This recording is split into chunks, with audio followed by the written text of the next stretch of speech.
নমস্কাৰ, মই নীল আকাশ। আপোনালোক সকলোকে আগন্তুক ইংৰাজী নৱবৰ্ষ তথা ভোগালী বিহুৰ বহুত বহুত শুভেচ্ছা জ্ঞাপন কৰিছোঁ।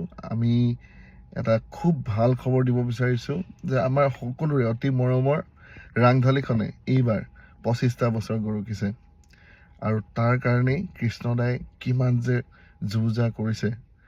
কেইবাটাও গান ইতিমধ্যে আপোনালোকৰ বাবে সাজু কৰিছে। আজি তাৰে এটি গীত আপোনালোকলৈ আগবঢ়াই দিব আৰু আশা কৰিছোঁ আপোনালোকে ইমান বছৰে যি ধৰণে ৰাংঢালীক আঁকোৱালি লৈছে, মৰম দিছে, ঠিক একেধৰণে আপোনালোকে এইবাৰো ৰাংঢালীক আঁকোৱালি ল'ব।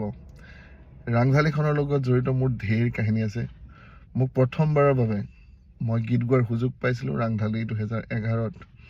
কৃষ্ণদাৰ তত্বাৱধানত আমি গীত গাবলৈ শিকিছিলোঁ ষ্টুডিঅ'ৰ ভিতৰত, আৰু তাৰেই হয়তো আজি অকণমান গুণগুণাই নিজেই আপোনালোকৰ আগত থিয় দিব পাৰিছোঁ।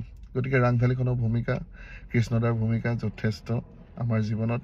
আৰু কেৱল মই বুলি নহয়, মোৰ নিচিনা আৰু বহুকেইজন গায়ক আছে, গায়িকা আছে, তেওঁলোকৰ জীৱনতো ৰাংঢালীখনে বহলভাৱে প্ৰভাৱ বিস্তাৰ কৰিছে। গতিকে আজি মোৰ কাৰণে এটা খুব আৱেগিক মুহূৰ্ত। আমি জড়িত হৈ থকা আমাৰ ৰাংঢালীখনে আজি 25টা বছৰ গৰকিলে। মই মোৰ তৰফৰ পৰা বহুত বহুত শুভেচ্ছা জ্ঞাপন কৰিছোঁ। আশা কৰিছোঁ আপোনালোকেও ৰাংঢালীখনক আঁকোৱালি ল'ব। বহুত বহুত ধন্যবাদ।